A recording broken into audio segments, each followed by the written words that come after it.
Selanjutnya, apa yang terjadi pada charge ya, atau pada muatan pada tipe P dan tipe N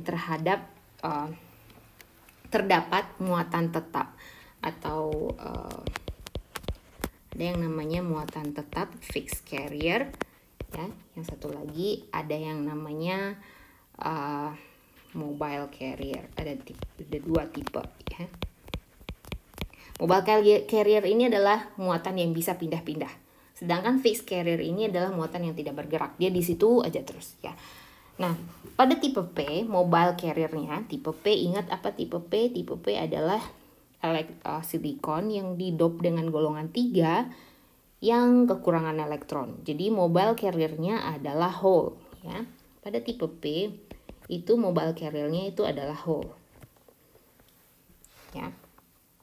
Sedangkan fixed carrier-nya itu yang di sini ini bermuatan negatif ya. Karena ini adalah golongan 3 yang diberi kelebihan elektron dari silikon. Ya. Sedangkan pada tipe N itu mobile carrier-nya itu adalah elektron. Ya, dia punya banyak elektron. Dan fixed carrier-nya ini bermuatan positif. Ya. Karena ini adalah golongan 5 yang kekurangan elektron. Karena dia udah ngasih elektronnya ke silikon. Jadi dia sekarang kekurangan elektron. Ya.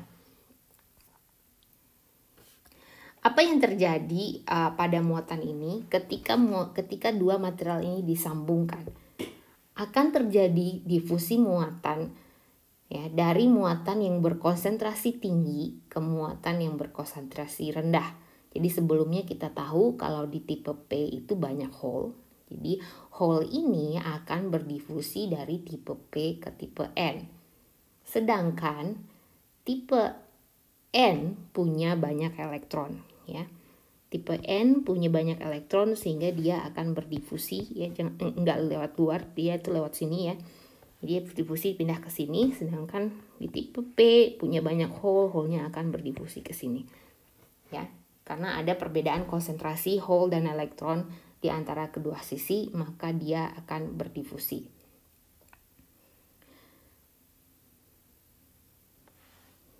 Nah, apa yang terjadi pada metallurgical junctions ya, atau space charge layer tadi?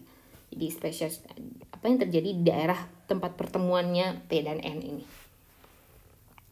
Di tempat ini elektron dan hole karena mereka saling difusi ya, hole difusi ke sini, elektron difusi ke sini ya. Kalau hole dan elektron bertemu itu akan terjadi yang namanya rekombinasi ya, atau recombine. Jadi kalau mereka bertemu, elektron dan hole bertemu, terjadi rekombinasi. Jadi muatan ini tidak lagi bergerak, dia udah bertemu dan dianggap mati lah gitu, dan tidak ada gunanya lagi. Jadi kalau sudah terjadi rekombinasi, muatan ini tidak bisa lagi bergerak ya. Sehingga pada metallurgical junction ini tidak akan mempunyai free carrier atau mobile carrier.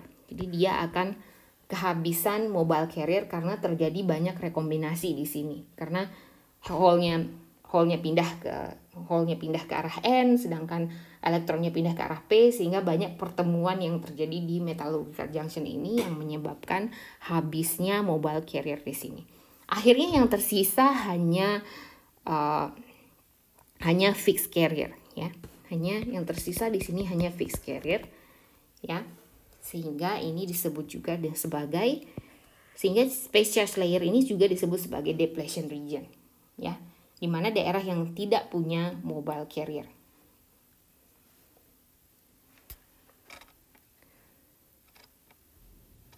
Jadi yang tersisa di metallurgical junction itu hanya fixed carrier yang bermuatan negatif pada daerah P dan fixed carrier yang bermuatan positif pada daerah N.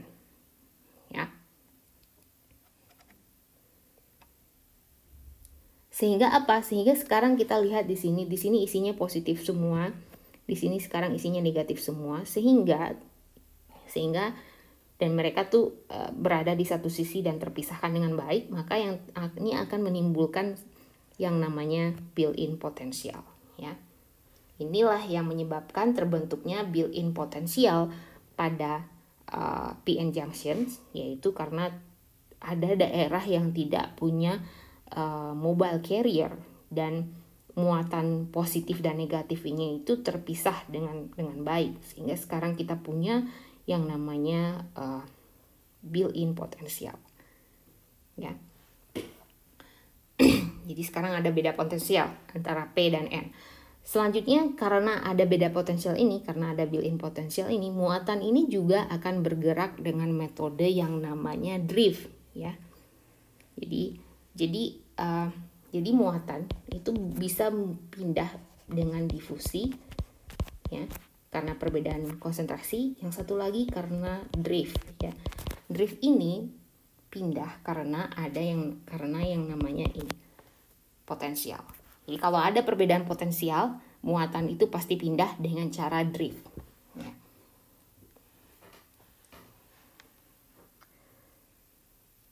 Yang dimana kalau drift ini, elektron ini pindah dari muatan negatif ke positif, ya.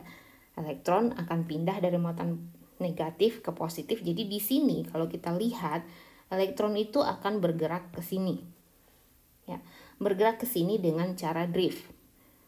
Sedangkan tadi difusinya elektron itu adalah dari N ke P. Sedangkan di metode drift, elektron itu pindah dari negatif ke positif, sehingga ini arahnya berlawanan, ya. Begitu juga dengan hole, ya. Hole kalau di sini secara difusi dia pindah dari P ke N, ya, ini hole. Sedangkan secara drift dia itu pindah dari positif ke negatif, kebalikannya dari elektron. Jadi dia saling berlawanan arah begini. Jadi perpindahan drift ini tidak tergantung dari konsentrasi muatan, melainkan pada beda potensial. Jadi ini saling berlawanan, ya. Jadi dalam hal ini mereka akan terus pindah secara berlawanan dan akhirnya sampai pada equilibrium, ya. Sampai pada equilibrium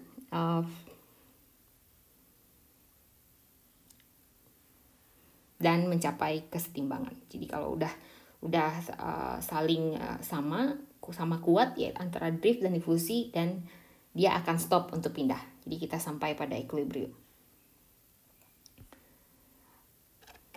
Sebelumnya jumlah carrier atau pembawa muatan yang berdifusi adalah sama, jadi kita dalam equilibrium, ya. Jadi kalau jumlah carrier dan pembawa muatan yang berdifusi dan berdrift, kalau difusi dan drift adalah sama, ya, difusi sama dengan drift, kita dalam equilibrium. Kita tidak punya current di sini, nggak ada current yang bisa kita ukur, ya. Kita tidak punya net current. Currentnya sama dengan ini 0, ya, karena sama. Sedangkan dalam solar cell, ya, kita perlu ada net atau selisih. Jadi diperlukan adanya selisih, ya, selisih current agar kita punya